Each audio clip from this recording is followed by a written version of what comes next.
यह कहानी है एक अद्भुत गांव की, सोनापुर। इस गांव की खासियत यह थी कि यहाँ कोई भी बीमार नहीं पड़ता था। हर गली में फूलों की खुशबू महकती थी। चारों तरफ हरियाली और फलों से लदे पेड़ थे। गांव के लोग हमेशा खुश रहते थे। कोई झगड़ा नहीं करता था।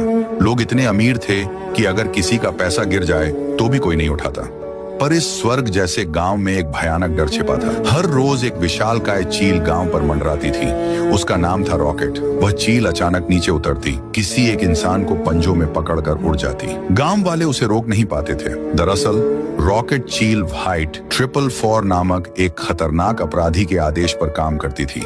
वह लोगों को पकड़कर एक दूर के बंगले के पिंजरे में बंद करवा देता था। व्हाइट 444 का नाम सुनते ही लोगों की रूह कांप जाती थी। गांव में जैसे ही रॉकेट उड़ती दिखाई देती, एक घंटी बजाई जाती। गांव वाले डरकर अपने घरों में छिप जाते।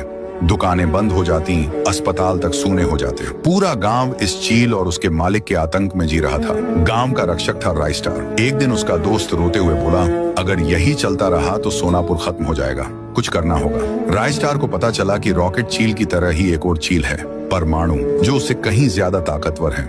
वह बाइक उठाकर परमाणु को ढूंढने निकल पड़ा। रॉकेट चील ने उसका पीछा भी किया, लेकिन राइस्टार उसे चकमा देकर दूसरे गांव में पहुंच गया। खेतों में उड़ती परमाणु चील को देखकर राइस्टार ने उस पर एक वश में करने वाला बम फेंका।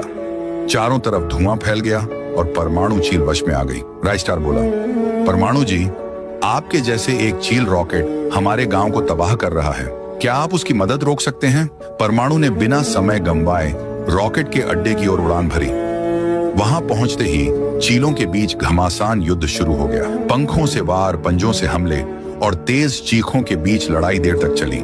आखिरकार परमाणु की ताकत के आगे रॉकेट हार मान गया और डर के मारे भाग खड़ा हुआ। अब बारी थी व्हाइट 444 की। परमाणु चील सीधा उसके सामने पहुंची और उसे पंजों में उठा लिया। वह डर के मारे कांपने लगा। राइस्टार के सामने उसे पटक दिया गया। जब व्हाइट 444 भागने की कोशिश करता है, तभी राइस्टार सामने आकर शॉटगन से उसकी खोपड़ी पर वार करता है। एक गोली और आतंक का अंत। व्हाइट 444 मारा गया। राइस्टार ने सोनापुर को आजाद कर दिया। गांव वाले फिर से हंसने लगे। खुशबू लौट आई और रॉकेट चील कभी वापस नहीं आई।